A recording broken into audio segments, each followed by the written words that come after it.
दोस्तों नमस्कार।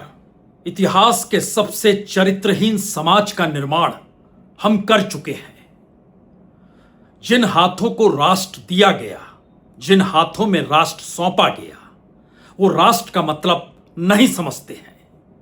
संसद की मौजूदगी इस देश के भीतर क्यों है, संसद नहीं हो तो इसका मतलब होगा क्या, वो नहीं जानते हैं।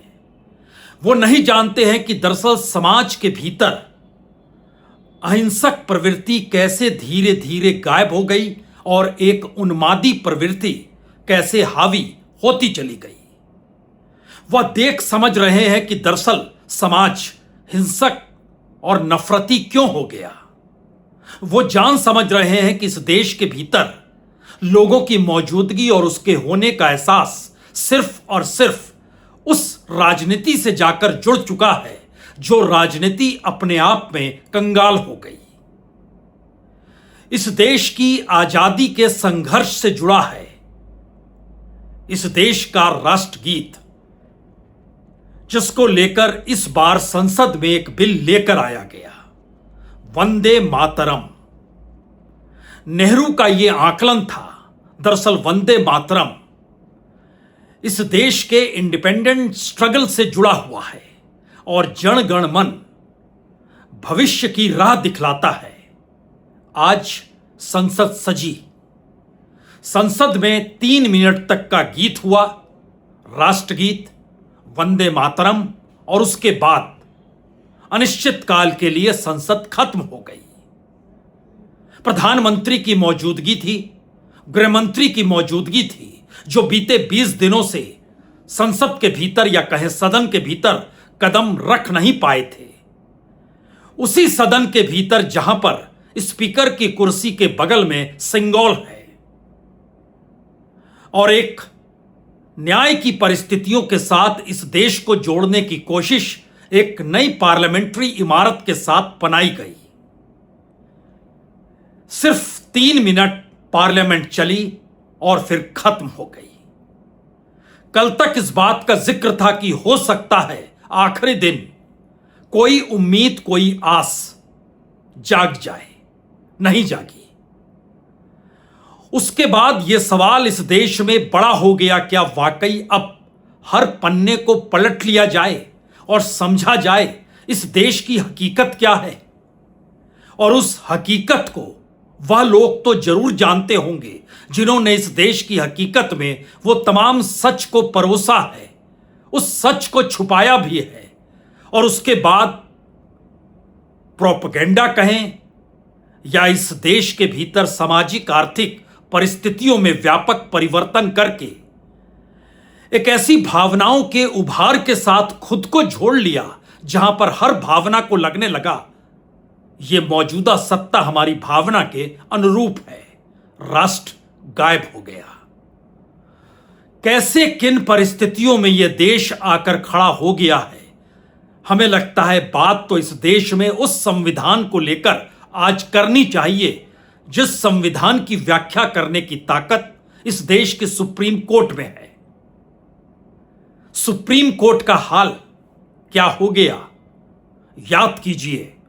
जनवरी 2018 एक झटके में सुबह सवेरे तकरीबन 10 साढ़े 10 बजे पूरे देश में एक करंट की तरह बिजली रेंग गई कि देश के 4 जस्टिस सुप्रीम कोर्ट के प्रेस कॉन्फ्रेंस करने वाले हैं और उस प्रेस कॉन्फ्रेंस के जरिए न्यायपालिका के हालात को वो बताएंगे। प्रेस कॉन्फ्रेंस हुई। उस 4 जस्टिस की कतार में एक जस्टिस ने कहा लोकतंत्र खत्म हो रहा है। यह देश चौंक गया। 2014 में ही इस देश ने बहुमत के साथ एक राजनीतिक सत्ता को ताकत दी थी और ऐसी ताकत दी थी कि वह जो मन चाहे सो कर भी सकता है और जो मन चाहे करने की सोची भी उसने सोचा क्यों नहीं सुप्रीम कोर्ट के जजों की नियुक्ति की ताकत उसके हाथ में होनी चाहिए। सुप्रीम कोर्ट के भीतर यह हंगामा मच गया। अगर इस देश के प्रधानमंत्री तय करने लग जाए कि कौन जस्टिस होगा कौन नहीं तो मुश्किल हो जाएगी। यानी कोलेजियम पूरी तरह खत्म हो और नेशनल जुडिशियल अपॉइंटमेंट कमीशन आकर खड़ा हो जाए। सुप्रीम कोर्ट ने खुद ही अपनी नियुक्तियों को लेकर केंद्र सरकार के इस प्रस्ताव को गिरा दिया। जस्टिस कहर सिंह उस वक्त मौजूद थे। रिपोर्ट तैयार हुई, सरकार का प्रस्ताव खारिज। लेकिन 4 बरस के बाद जब 4 जस्टिस बैठे और उसमें एक जस्टिस ने कहा लोकतंत्र खतरे में है, तब इस देश में किसी को समझ नहीं आया क्या वाकई लोकतंत्र खतरे में है। वही जस्टिस फिर चीफ जस्टिस बन गए, नाम रंजन गोगोई। वो चीफ जस्टिस बने और उसके बाद इस देश में जो भी फैसले हुए, आज उन फैसलों को दोहराने का वक्त बिल्कुल नहीं है। आज तो समझने की जरूरत है जिन हाथों में राष्ट्र है, जिन्होंने इस पार्लियामेंट को बनाया, नए तरीके से सींचा संवारा, उस पार्लियामेंट में उनकी मौजूदगी जब जब होती है ऐसा लगता है जैसे वो एहसान कर रहे हैं। और खुले तौर पर यह नारा भी उसी पार्लियामेंट के भीतर लगाने से चूकते नहीं है कि एक अकेला सब पे भारी, यानी वो अकेला शख्स है और इस परिस्थिति में देश खड़ा हो गया है। Chief justice Ranjan Gogoi retire होते हैं। चंद महीनों के भीतर उनको राज्यसभा में मनोनीत कर लिया जाता है। उनसे पूछा जाता है, पत्रकार भी सवाल करते हैं, ऐसा क्या था, ऐसा कभी हुआ नहीं, ये कैसे हो गया। उन्होंने कहा, मैं सुप्रीम कोर्ट के जुडिशियल सिस्टम के भीतर के मुश्किल हालातों को रखूंगा। अच्छा है पार्लियामेंट उसमें सुधार करे। 6 बरस तक राज्यसभा के सदस्य के तौर पर उन्होंने एक भी सवाल सुप्रीम कोर्ट को लेकर नहीं उठाया और यूं भी कोई एक सवाल नहीं उठाया। चीफ जस्टिस रंजन गोगोई को हम याद करते हैं, उसी बीच उसके आगे एक दूसरी तस्वीर इस देश के सामने आकर खड़ी हो गई। यह तस्वीर गणेश चतुर्थी त्योहार के वक्त की। इस देश के चीफ जस्टिस DY चंद्रचूड़ के घर पर बकायदा पूजा हो रही है और थाली हाथ में देश के प्रधानमंत्री के पास है।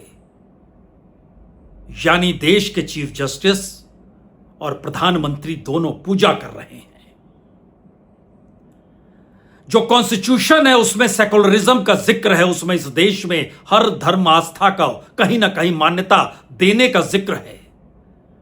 और अगर आप उस दौर में चले जाइएगा, संविधान सभा के दौर में, और याद करने लगिएगा क्या कुछ हो रहा था, कैसे उस दौर में वायसराय का ऑफिस को न्यूट्रल रहना था, उस दौर में नेहरू को सेकुलर होना था,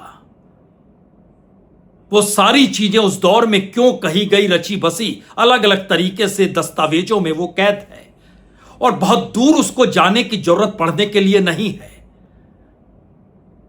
बकायदा एनेक्सी की लाइब्रेरी में यह मौजूद है, जो पार्लियामेंट्री एनेक्सी है। लाइब्रेरीज तो दिल्ली में कई है जहां पर यह दस्तावेज मौजूद हैं, लेकिन इस बार तो जिक्र हो रहा है दरअसल राष्ट्र जिन हाथों में है वो राष्ट्र का मतलब समझते हैं या नहीं समझते हैं। जो बात आई गई होती, अचानक एक झटके में सुप्रीम कोर्ट के भीतर चीफ जस्टिस की कुर्सी पर बैठे हुए चीफ जस्टिस BR गवई पर एक शख्स जूता फेंक देता है। वो वकील है। चीफ जस्टिस खामोश हो जाते हैं। प्रधानमंत्री उनकी तारीफ करने लगते हैं कि आपने गजब का संयम दिखलाया। कोई समझ ही नहीं पाता है कि दरअसल इस देश के भीतर तो अगला चीफ जस्टिस भी आएगा, इससे पहले भी आए थे। यह जूता BR गवई पर नहीं, चीफ जस्टिस ऑफ इंडिया पर फेंका गया है। बात वहीं खत्म करने की कोशिशें होती हैं और हो जाती है। यहां भी फैसलों का जिक्र मत कीजिएगा, उन फैसलों को याद बिल्कुल मत कीजिए। कौन कौन से फैसले कैसे कैसे निकल कर आए और किस फैसले को अगले चीफ जस्टिस ने बदल दिया, थोड़ी देर के लिए भूल जाइए। मौजूदा वक्त के चीफ जस्टिस सूर्यकांत, उन्होंने इस देश के युवाओं को कॉकरोच क्या कहा जो गरीबी, मुफलिसी या कहीं बेरोजगारी के भीतर समाये हैं। स्पष्टीकरण वो देते रह गए, लेकिन इस देश का युवा खड़ा हो गया और बात यहां तक आ गई कि हैदराबाद के लॉ यूनिवर्सिटी के छात्रों ने कहा, हम अपनी मानद उपाधि चीफ जस्टिस के हाथों नहीं चाहते हैं, हमें सम्मान चाहिए तो हम उन हाथों से चाहेंगे जिसमें लगे कि हमें सम्मान मिल रहा है। क्या सुप्रीम कोर्ट के चीफ जस्टिस की ऐसी हालत या इस देश के चीफ जस्टिस की ऐसी परिस्थितियां और ऐसे हालात कभी थे? इस देश की नौकरशाही दूसरा हिस्सा, लोकतंत्र का सबसे बड़ा पिलर न्यायपालिका देख लिया आपने, जरा देखिए नौकरशाही में झांक कर। पहली बार किसी को समझ ही नहीं आया और सुप्रीम कोर्ट को भी समझ नहीं आया जब यह सरकार इस देश के इलेक्शन कमिश्नर को नियुक्त करेगी तो वह इलेक्शन कमिश्नर चुनाव के वक्त उसी शख्स से कैसे कोई पूछताछ कर सकता है या फिर उस शख्स की पार्टी को कैसे कटघरे में खड़ा कर सकता है जिसने उसकी नियुक्ति की है। कैसे होगा यह? सुप्रीम कोर्ट के भीतर यह आवाज उठाई गई और कहा गया नियुक्ति जो होगी उसमें एक चीफ जस्टिस ऑफ इंडिया रहेंगे, एक प्राइम मिनिस्टर रहेंगे, एक अपोजिशन का लीडर रहेगा। हां, अगर आपको लगता है कि नहीं इसको बदल दें तो फिर आप पार्लियामेंट से कानून ले आइए। वही पार्लियामेंट जो आज सिर्फ 3 मिनट चला, वही पार्लियामेंट जिसमें 20 दिनों तक प्रधानमंत्री और गृह मंत्री नहीं आए, लेकिन आखिरी दिन वंदे मातरम जब गीत बजा तो उसमें वह खामोशी के साथ खड़े होने आए और 3 मिनट पार्लियामेंट चली और खत्म हो गई।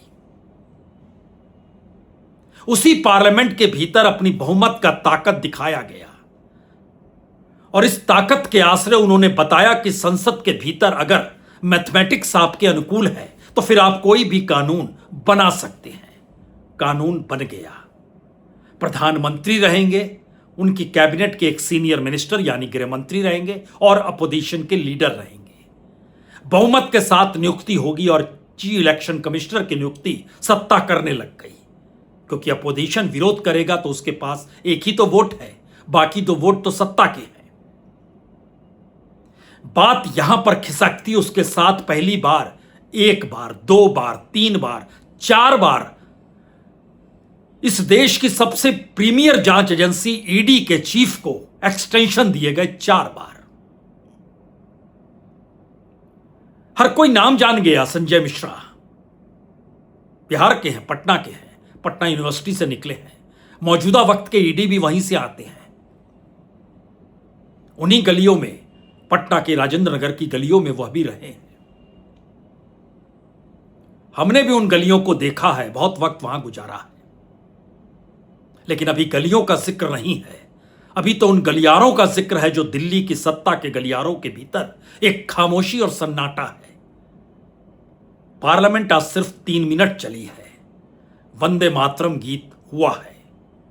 नेहरू कहते थे ये दरअसल इस देश के आजादी के संघर्ष की कहानी है। भविष्य की दृष्टि तो जनगण मन में छुपी है, लेकिन बहरहाल चूंकि इस दौर में वंदे मातरम बिल लाया गया, पास हुआ और उसके दायरे में आने वाले लोकतंत्र के वो तमाम पिलर जो कॉन्स्टिट्यूशन में चेक एंड बैलेंस करते हैं, वो चेक और बैलेंस दोनों गायब हो गया। इधर संजय मिश्रा को देखते दूसरी तरफ एक झटके में कई ऐसे अधिकारी जो रिटायर हुए लेकिन वो रिटायर नहीं हुए, सत्ता और सरकार ने उनको अपने साथ ले लिया। यहां तक कि जो ईडी के चीफ संजय थे जिनको 4 बार एक्सटेंशन दिया गया, वह भी इस वक्त सरकार के एडवाइजरी के तौर पर मौजूद हैं।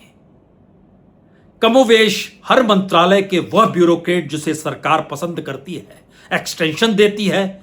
और जब एक्सटेंशन होते होते सुप्रीम कोर्ट से एक आवाज आई थी कितना एक्सटेंशन दीजिएगा, कोई दूसरा व्यक्ति नहीं है क्या, तो उसको फिर आत्मसात कर लेते हैं, साथ खड़े कर लेते हैं या फिर उसको कुछ लाभ दे देते हैं। यानी पहला मैसेज इस लोकतंत्र के भीतर से निकला, लाभार्थी यानी बेनिफिशियरी जो है वो सत्ता के साथ खड़े होकर ही आपको हो सकता है। 5 किलो अनाज या 2000 रुपए किसान को दिए जाते हैं, उस लाभार्थी की श्रेणी में बताइए। अगर इस देश का डेवलपमेंट सही तरीके से होता या किया जाता तो किसान को जो 2000 रुपए हर 4 महीने पर मिलते हैं, उसकी अपनी कमाई अपने पैरों पर खड़े होकर वो कहीं ज्यादा कमा लेता। दुनिया के बाजार में भारत का अनाज यूं भी एक्सपोर्ट इस दौर में बहुत बढ़ा, लेकिन सब कुछ हर जगह फेल होती परिस्थितियों ने काट दिया, खत्म कर दिया। तो लाभार्थी की परिस्थिति में इस देश को लाकर जिस स्थिति में खड़ा कर दिया गया, लगा कोई रॉबिन हुड है। एक जगह डकैती होगी, दूसरी जगह बंटवारा होगा, बांटा जाएगा। एक के बाद एक लगभग 28 बड़े नौकरशाहों को इस दौर में सरकार ने एक्सटेंशन दिया और आत्मसात किया। एक पैरेलल डिजाइन से भी सरकार चल पड़ी, जहां पर इस देश के लगभग 75 के करीब नौकरशाहों की नियुक्ति बिना यूपीएससी के एग्जाम के हो गई। सरकार ने कहा ये प्रोफेशनल्स हैं। न्यायपालिका ढही, यहां पर नौकरशाही के आसरे विधायिका भी डहती हुई नजर आने लग गई। चंद दिनों पहले ही जब कैबिनेट सेक्रेटरी को एक्सटेंशन दिया गया, होम सेक्रेटरी को एक्सटेंशन दिया गया, ईडी चीफ को एक्सटेंशन दिया गया, तब यह सवाल और बड़ा हो गया, क्या यह सीधा मैसेज इस देश के भीतर जो जज बनना चाहते हैं, जो नौकरशाह होना चाहते हैं, उनके लिए है? आप हमारे साथ खड़े हो जाइए, अन्यथा चीजें आपके अनुकूल कभी नहीं हो पाएंगी। क्या ऐसी स्थिति आ गई? ढहती हुई परिस्थितियों में आप किसे थामते? आखिरी सवाल हर किसी को लगा, यह पार्लियामेंट है। उसी पार्लियामेंट के भीतर चुनाव जीतने हारने को लेकर जो भी सवाल खड़े हो रहे थे, वो सभी सवाल एक झटके में चुनाव की जीत हार के साथ चुनाव आयोग के दरवाजे तक पहुंच गए। पूरा विपक्ष निराश हो गया, गुहार लगाता रहा, लेकिन हर जगह वो हार खाता रहा, हर जगह उसकी मात होती रही। वोटर भी नहीं समझ पा रहे थे कि वो वोटर हैं या नहीं हैं, वो वोट देते हैं या नहीं देते हैं। वोटर सरकार चुनते थे, लेकिन सरकार ने वोटरों को चुनना शुरू कर दिया। ये सारी परिस्थितियों के बीच कई सवाल इस दौर में बहुत बड़े हो गए। किस समाज को बनाया जा रहा है? जो बनाया जा रहा है वो कितना विभत्स हो सकता है, ये हर किसी ने देखा, समझा, परखा। कल्पना के परे की यह स्थिति थी। एक ऐसी स्थिति जिसको लेकर क्या सड़क और क्या चौराहे, क्या सुप्रीम कोर्ट और क्या नौकरशाही, सब कुछ विभत्स स्थिति में सामने आ गए। उसकी एक अजीबोगरीब तस्वीर आज पार्लियामेंट के परिसर में विपक्ष के हाथों में खेले जाने वाले बंदर जो छोटे होते हैं उसके जरिए उभरने लगी। लेकिन यह हास्यास्पद स्थिति या विभत्स स्थिति या इस देश के भीतर ढहती हुई परिस्थितियां क्यों आ गई?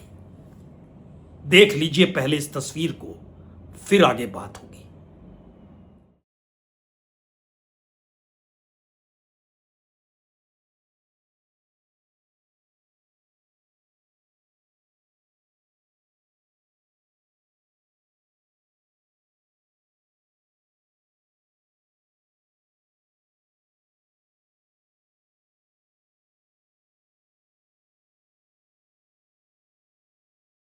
सदन के अंदर 56 इंच का छोटा बच्चा, 56 इंच का छोटा बच्चा, 56 इंच का छोटा बच्चा,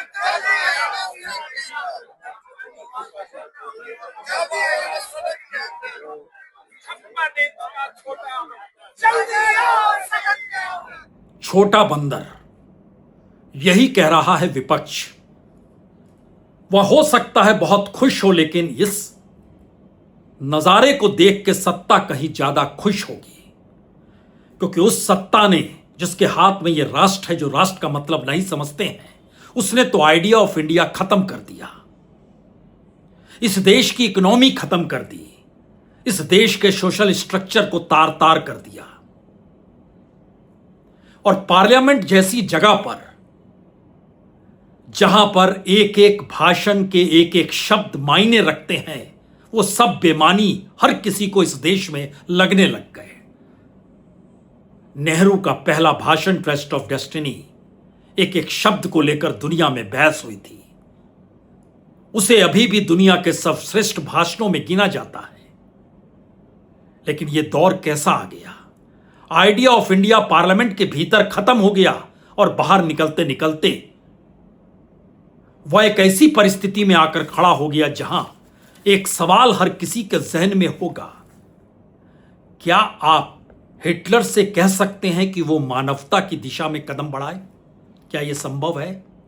और अगर यह संभव नहीं है तो फिर इस देश के विकसित होने की कहानी इसी पार्लियामेंट के भीतर 2 दिन पहले नहीं, 1 दिन पहले वित्त राज्य मंत्री पंकज चौधरी ने राज्यसभा में बताया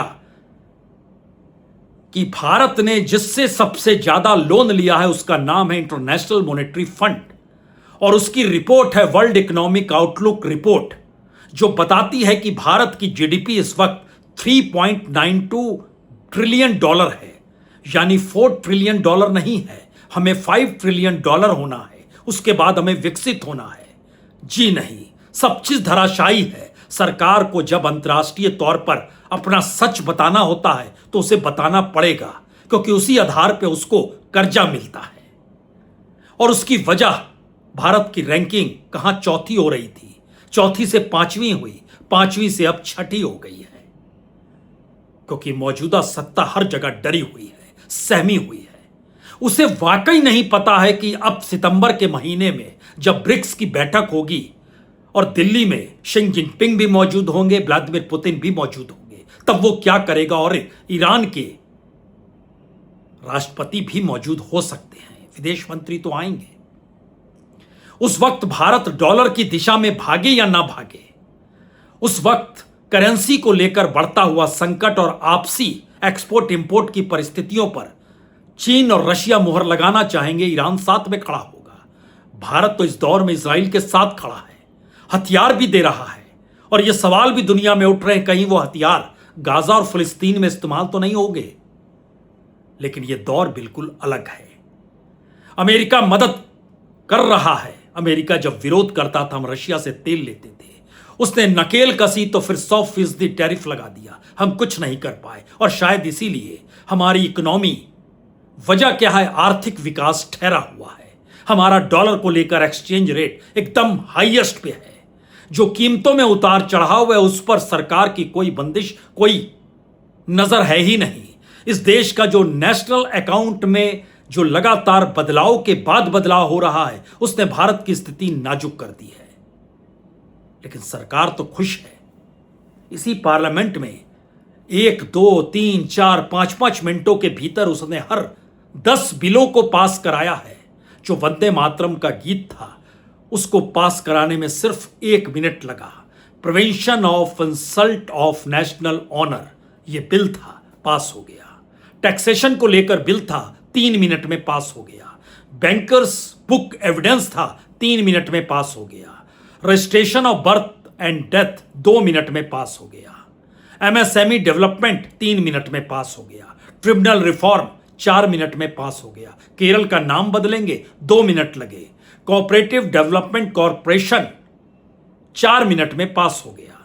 और सुप्रीम कोर्ट के जजों के बढ़ाने का जिक्र 4 मिनट में पास हो गया। यह खेल क्या है? पार्लियामेंट की जरूरत नहीं है, आंकड़ों की जरूरत है। और आंकड़ों के लिए खरीद फरोख्त इस देश में हर पार्लियामेंट्री की खुल को होगी, कोई रोक सकता नहीं है। वो तो आजादी के संघर्ष का दौर था, जब वो चाहे नेहरू हो, चाहे गांधी हो, चाहे अंबेडकर हो, चाहे सरदार पटेल हो। एक लंबी फहरिस्त है उस दौर में जो दुनिया के अलग अलग देशों में पढ़ाई कर रहे थे, डिग्री हासिल कर रहे थे। वो सब कुछ छोड़कर भारत आ गए। चाहते तो वहां अच्छी कमाई हो जाती, गाड़ी में घूमते। भारत में तो साइकिल पर चलना पड़ा, पैदल भी चलना पड़ा। कितने पैसे मिलते थे यहां आकर, और वहां क्या कुछ गवा कर आए। भारत को एक रोशनी दिखानी थी, लेकिन यह कहां किसे पता था उस दौर की रोशनी धीरे धीरे उन हाथों में आएगी जहां पर एजुकेशन भी मायने नहीं रखेगा। और इस दौर में टेक्नोलॉजी का भला हो, जिसने भारत के उन युवा छात्रों को अंतर्राष्ट्रीय तौर पर होने वाले उस ज्ञान से जोड़ा, उस इंटेलेक्चुअलिज्म से जोड़ा, उस ऑनर से जोड़ा, जहां उसे लगने लगा कि उसकी पढ़ाई कैसी होनी चाहिए। और अपना भविष्य वो अंधेरे में देखकर एक झटके में जब खड़ा हुआ तो सरकार का अंधेरा खुलकर सामने आ गया। वो कितने घुप अंधेरे में थी ये पहली बार पता चला इसी पार्लियामेंट के भीतर। जंतर मंतर पर गोलियां चली, पैलेट गन चले, डंडे भांजे गए, लेकिन सवाल यह था कि जो सरकार 12 वर्षों से अपनी राजनीति के भीतर धमाचौकड़ी मचा रही थी, जैसे ही उसका सामना इस देश से हो गया, वही राष्ट्र जिसकी पहचान भारत का युवा भी है, वही जनजी भी है, 40 करोड़ जनजी, 17 करोड़ जन अल्फा, 50% से ज्यादा इन्हीं की तादाद है, 60% है लगभग, वही तो राष्ट्र है। अब आप क्या करेंगे? We the people. शपथ तो ली थी, लेकिन एक झटके में उसको भी गायब कर दिया गया। और जब वो जागा तो फिर इतना अंधेरा है इस देश के भीतर का, वो पार्लियामेंट तक के भीतर कितना घनघोर तरीके से समाया हुआ है। ऐसा लगने लगा जैसे ये पार्लियामेंट नहीं बल्कि एक कबड्डी का मैदान हो और एक शख्स कह रहा हो, एक अकेला सब पर भारी। इतना ही नहीं, भाषणों को निकालिएगा तो इसमें यह भी सुनाई देगा, मैं क्या कुछ कर सकता हूं आपको नहीं पता। एक अजीबोगरीब परिस्थितियों के भीतर यह देश खामोश हो गया। उसे नहीं समझ में आ रहा था रास्ता कैसे निकलेगा, क्योंकि एक रिचुअल और पारंपरिक परिस्थितियों के आसरे इस देश का पूरा सिस्टम चल रहा था, रेंग रहा था। छात्र आए, इस देश में जुबान लौटी। छात्र आए, उनके पास गंवाने के लिए कुछ नहीं था। जिसके पास खाने के लिए कुछ नहीं, उसको 5 किलो अनाज दे दिया गया। जिसके पास गंवाने के लिए कुछ नहीं, उसके सामने सरकार नतमस्तक हो गई। शिक्षा मंत्री को हटा दिया गया। बात आई गृह मंत्री की, सरकार सिकुड़ गई, सिमटा गई। उसे नहीं समझ में आया कि दरअसल जिस राष्ट्र को वह एक लगाम की तर्ज पर हाथों में पकड़कर सीधे हाँकते चले जाते हैं, उसको कोई छीनने की कोशिश कैसे कर सकता है। तो एक लड़ाई इस देश में आखिरी शुरू हो गई। उस संघर्ष और उन परिस्थितियों का अंत क्या लाल किले के प्राचीर से 15 अगस्त को होगा? सुरक्षा का दायरा है, लेकिन सवाल है इस देश के किसी भी चौक चौराहे पर अगर इस देश का जनजी खड़े होकर तिरंगा लहराने लगे और राष्ट्रगीत गाते हुए यह देश उस दिशा में देखने लगे, तब क्या होगा? क्या ऐसी परिस्थिति इस देश के भीतर उसकी रगों में दौड़ने लगी है? वाकई अंधेरा बहुत घना है। अभी तो एक भी परत हटी नहीं है, क्योंकि इस देश के भीतर के अलग अलग सेक्टर में जैसे ही आप जाइएगा, बहुत सारे सवाल आपको घेरने लगेंगे। वो एजुकेशन का होगा, वो हेल्थ का होगा, वह किसानों का होगा, वो मजदूरों का होगा, नौकरशाही का होगा, ब्यूरोक्रेट्स के बाद इस देश के कॉरपोरेट का होगा, बिजनेसमैन का होगा। हर चीज ढहती हुई हो सकता है आपको दिखाई देने लगे, लेकिन जरा सहम के समझिएगा। सिर्फ 3 मिनट चली है पार्लियामेंट, वंदे मातरम गाया गया है गीत, और उसके बाद अनिश्चित काल के लिए सांडाई कर दी गई। प्रधानमंत्री भी मौजूद, गृह मंत्री भी मौजूद, विपक्ष के नेता भी मौजूद, और सभी अपने अपने घर चले गए। बहुत बहुत शुक्रिया, बहुत बहुत शुक्रिया।